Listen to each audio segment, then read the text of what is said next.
Hello everyone, আসসালামু আলাইকুম। আশা করি সবাই ভালো আছেন। আপনাদের দোয়ায় আমিও ভালো আছি। তো এখন আমি রওনা হলাম রবীন্দ্রনাথ কুঠিবাড়ি প্রতিশোর। যদিও রাস্তাটা খুবই খারাপ, তারপরও যাচ্ছি আমরা মোটরসাইকেল করে।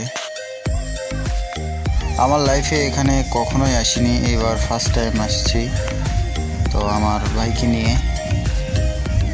তো রাস্তা আসলেই খুবই খারাপ, দেখতে দেখতে যাইতেছি। তো আমার মনে হয় জন্মের প্রথম একবারই আসতেছি এই জায়গায়। গ্রাম্য এলাকা আর ডাল রাস্তা, খুব সাবধানেই আসতেছি আমরা বাইক নিয়ে। তো জায়গায় জায়গায় দেখেন ভ্যান আছে, মোটরসাইকেল। রাস্তাটা খুবই ছোট, তো আমরা খুব ধীরে সুস্থে আসতেছি। জায়গায় জায়গায় ভাঙা ছিল, জায়গায় জায়গায় আবার ভালো। এখানে একটু ভাঙা রাস্তা। তো ছোটো ভাইকে বললাম আর কত দূর, তো ছোটো ভাই বললো এই যে আমরা চলে আসছি, অলরেডি চলে আসছি আমরা কুঠিবাড়ির সামনে। তো ছোটো ভাই বললো কুঠিবাড়ির সামনে ছোট্ট একটা পার্ক আছে, পার্কে যেতে। তো আমি তো জানি না, ছোটো ভাই এর আগেও একবার আসছে, তো আমি কখনোই আসি নাই। তো ছোটো ভাই বলতেছে চলেন ভাই পার্কে গিয়ে ঘুরে আসি। তো আমরা পার্কের উদ্দেশ্যে রওনা হইতেছি। ওই তো সামনে পার্ক, এই যে গেট, চলে আসছি আমরা। তো পরিবেশটা খুবই সুন্দর, আমাকে খুব ভালো লাগতেছে। তো এখানে ঢুকতে নাকি টিকিট লাগবে।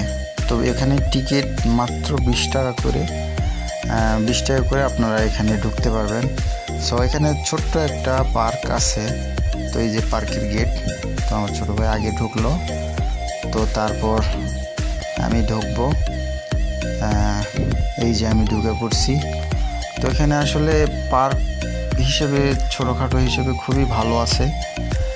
তো আমাকে খুব ভালোই লাগতেছে এখানে ঘুরতেছি। তো আমরা যখন আসছি তখন একদমই খুব সকাল সকাল আসছি, প্রায় 10টার দিকে। তো সবাই এখানে কোনো লোক নাই, হয়তো 2-1টা করে আসতেছে। তো আমার ছোটো ভাই দেখেন খুবই স্টাইলিশ, ওর হাঁটা চলাফেরা আমাকে খুবই ভালো লাগে।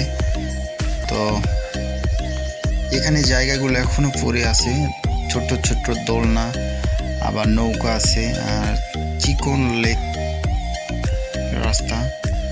তো এই যে আমি চলে আসলাম একটু স্টাইলিশ হয়ে।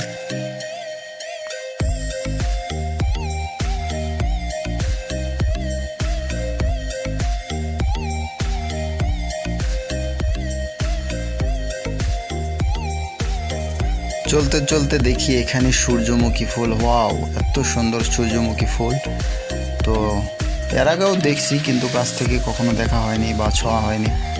তো এবার ছুঁয়ে একটু দেখলাম, আসলেই খুবই ভালো লাগলো। তো এখানে কিছু কিছু ফুল মরে গেছে।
আমরা এখন পার্কে ঘোরাঘুরি করে কুঠির বাড়ির দিকে রওনা হচ্ছি।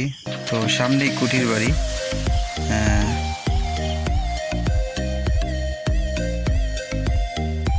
সো ফাইনালি আমরা রবীন্দ্রনাথ ভাস্কর্যের সামনে চলে আসছি।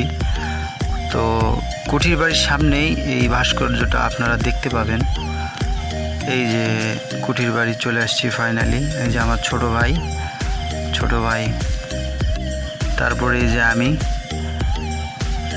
আসেন তাহলে দেখা যাক কুঠির বাড়ির ভিতরে কি কি রয়েছে, চলুন। আর একটা বিষয় আমি ভুলে গেছি, তো এই কুঠির বাড়িতে ঢুকতেও আপনাদের টিকিট কাটতে হবে। এই টিকিটের মূল্য 20 টাকা, আপনারা 20 টাকা করেই টিকিট কেটে ঢুকতে পারবেন। তো চলুন দেখা যাক এই এক একটা রুমের ভিতরে কি কি রয়েছে। এখানে রয়েছে আপনার রবীন্দ্রনাথের অনেক ফটো, কাব্য, আর তার ব্যবহৃত কোনো জিনিস, এখানে নাঙলের ফালা রয়েছে, আর দেখতেই পাচ্ছেন তার বড় বিলবোর্ড। আর সাথে তো আমার ছোট ভাই তো পোজ দেওয়ার জন্য একদমই রেডি। তো দেখেন তার ব্যবহৃত খাট। আর এখানে ঢোকার সময় আনসার বিডিবি অবশ্যই বলছিল ছবি তোলা ভিডিও করা একদমই নিষেধ। তো তারপরে খুব সতর্কমূলকভাবে ভিডিও করছি। তো অনেকেই ভিডিও করতেছে, তো আমিও একটু ভিডিও করলাম খুব গোপনীয়ভাবে। তো দেখেন তার খাট, ব্যবহৃত খাট একদমই অক্ষত রয়েছে। তো কি সুন্দর দেখছেন খাটটা। এই দেয়ালে তার হাতের লেখা অনেক কবিতা, কাব্য, সব কিছুই লেখা রয়েছে। আবার এখানে দেখেন ছোট নদী, আমাদের ছোট নদী চলে বাঁকে বাঁকে। এটা অবশ্যই আপনারা ক্লাস 2-3-তে পড়ছেন। তো এখানে তার ব্যবহৃত জাহাজ ছিল, যেহেতু ওটা আমাদের উঠাইতে দেয় নাই, নিষেধ করা হয়েছে। এখানে তার ব্যবহৃত ওয়ার্ড্রপ রাখা রয়েছে। দেখেন এই ওয়ার্ড্রপটা কত সুন্দর। তার প্রত্যেকটা ছবি, প্রত্যেকটা লিফলেট কত সুন্দর করে বাঁধানো রয়েছে। তো আপনারা চাইলেই এখানে আসতে পারবেন, এসে দেখে যেতে পারবেন। এটা আপনার আবাদপুকুর থেকে 14 কিলো হয় ভিতরে। তো আপনারা এসে ফাইনালি দেখে যাবেন, অনেক মজা পাবেন, ভালো লাগবে। তো আমিও এখানে দেখছি, খুব ভালো লাগছে। তো আপনারাও আসবেন, খুবই একটা ভালো জায়গা। তো এখানে একটা ভাস্কর্য রয়েছে, দেখলেন, আমার কাছেও অনেকটাই মোটামুটি ভালো লাগছে। তো যারা আসতে ইচ্ছুক অবশ্যই আসবেন, দেখে যাবেন। তো ফাইনালি আমি দেখে ফেলছি। তো এখন বাড়ির উদ্দেশ্যে রওনা হলাম। তো আশা করি ভিডিও অবশ্যই আপনাদের ভালো লাগবে। আর যদি ভালো লেগে থাকে অবশ্যই কমেন্ট এবং শেয়ার করবেন। তো আপনাদের জন্যই এত কষ্ট করে ভিডিও বানানো। সবাই ভালো থাকবেন, আল্লাহ হাফেজ।